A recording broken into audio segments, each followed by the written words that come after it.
Hello, and welcome to Cappin at the Spa for Sunday, July 30th. I'm Saratoga Geeze, and we're recording live from Quivic Drive in sunny Saratoga. I'm on my own today. I've got 4 picks at the spa, and also a thought or two on the Haskell at Monmouth. But since I'm on my own today, let's take a moment to reflect on a few things we've learned since we started our show, and I also want to introduce our bobblehead friends here.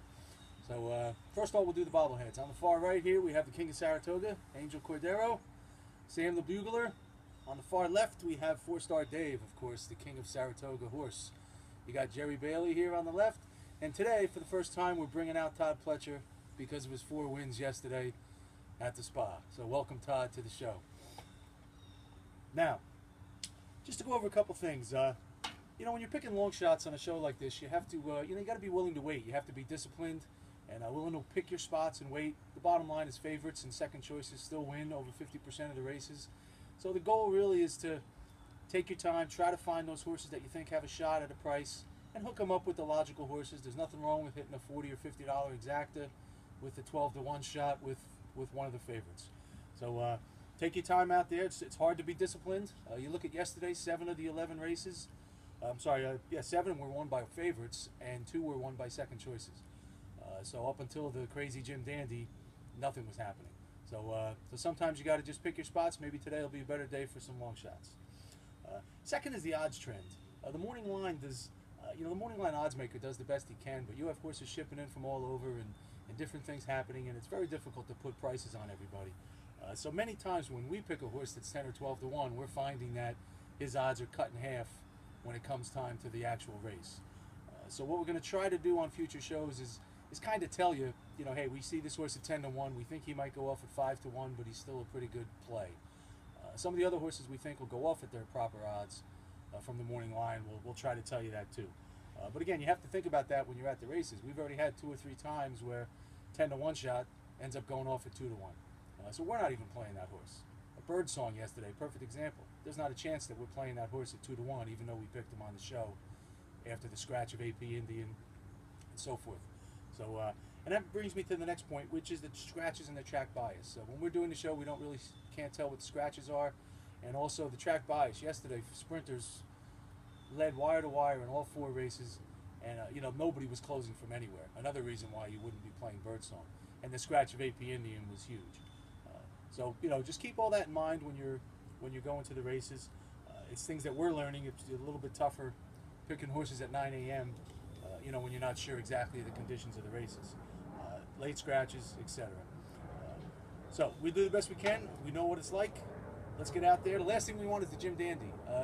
I think the Jim Dandy was just proof of the fact that this year's 3-year-old crop is just subpar. They take turns beating each other. It's just an absolute crapshoot. We're going to look for new shooters in the Haskell as well as future races involving 3-year-olds. It's just a subpar bunch around that 98 to 100 buyer. So, maybe Good Samaritan is the next cigar. Who knows?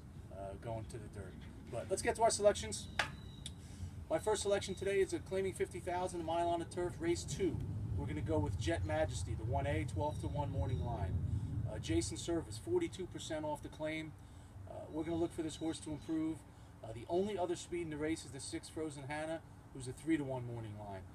The 1A is he's drawn 2 spots inside of him, and I'm hoping at a mile with a short run to the first turn, Irad will make a good decision, and he'll either take the lead and take control, or if Frozen Hannah wants it, I think he may just sit just off him. He's able to do that also.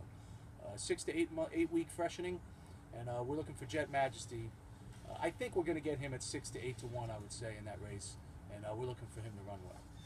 Moving on to the 6th race, maiden special weight a mile and 3/8 on the grass. I'm looking at Strong Side, the 4 horse at 12 to 1 morning line. In 2016, ran a couple of nice races on the grass. Then they ran him, previously trained by McLean Robertson, went to Mike Hushin, ran him a couple times on the inner dirt. Nothing special. I don't think that's really what the horse wants to do. They tried to get him on the grass in a maiden special on April, and it got taken off the grass, and he actually lost to Outplay, horse who won a very impressive yesterday in an allowance here at Saratoga. Then they finally got him on the grass in the maiden special weight, only lost by 2 lengths, and the horse that ran 3rd in that race was Rocketry, who turned around and ran a big race. It was either yesterday or the day before at Saratoga, and probably ran a low 90s buyer. So, with the new trainer Chris Englehart, with Mike Hushin retiring, we're looking for this horse to run well today. Maybe sit just off the pace, and if we can get 10 or 12 to 1 on that horse, we're excited about it. 7th race, claiming 32,000 mile and 3/16 on the turf. And in this race, we're looking at Neo Classic to 7, 12 to 1 morning line. This horse I do not think is going to go off at 12 to 1. Won his last race. He is moving up in class a little bit, but the horse has won 2 in a row in the claiming 25 level. He's moving up to 32. There's no world beaters in here. There's absolutely no speed in the race. I have no idea. Maybe King of New York, the one horse, is going to show a little speed. But Neo Classic only sits about 3 to 4 lengths off. So I'm hoping he sits around there and takes his run in the stretch, and I'm hoping I get 6 to 8 to 1 on him. Last play at Saratoga is the 8th race, and we're looking at the 8 horse, Cause for Surprise. State bred non-winners of 2 at 6 furlongs. Syndergaard makes his appearance back at Saratoga after his triumphant 2 wins last year. However, Syndergaard, the name, as well as Syndergaard, the horse and the person, are having a rough 2017. And Syndergaard's 0 for 2 this year. It just doesn't seem to be the same horse. I think Todd's trying to recapture some of the glory from last year. And there's a lot of speed in this race. And I'm hoping that he gets cooked a little bit on the front end. And Cause for Surprise, who is 8 to 1 morning line, has really improved with Angel Arroyo riding him. Gary Gullo, the horse had run high 80, 90 back in 2016, and now seems to be rounding back into form with 3 good races in a row. We're hoping he can sit off the pace here. And I wonder if Cause for Surprise was named after the famous Cause for Concern line from Tom Durkin in the 1994 Travers, and our favorite Travers of all time with Holy Bull and Concern. Well, I have to ask somebody about that. But our pick in the 8th race is number 8, Cause for Surprise. Let's take a quick look at the Haskell. Been to many Haskells, have about 20 hats. Now I've been up here in Saratoga, and it's hard to get back down there for the Haskell. But good race today. But again, just like we talked about with the Jim Dandy, I don't trust any of these horses, frankly. None of them are that top quality, grade 1 type horse. Practical Joe, Battle of Midway, Irish War Cry, McCracken, they're all in the same type of races. Run a decent race, run a bad race, etc. Timeline interests me with Chad Brown. He's undefeated.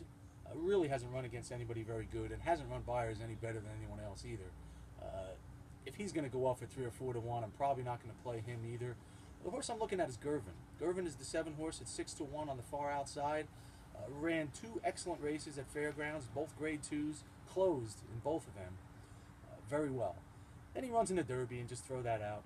Comes back up 2 months later in the grade 3 Ohio Derby and runs against IRAP, who was a speed horse in a race that was really a 2-horse match race.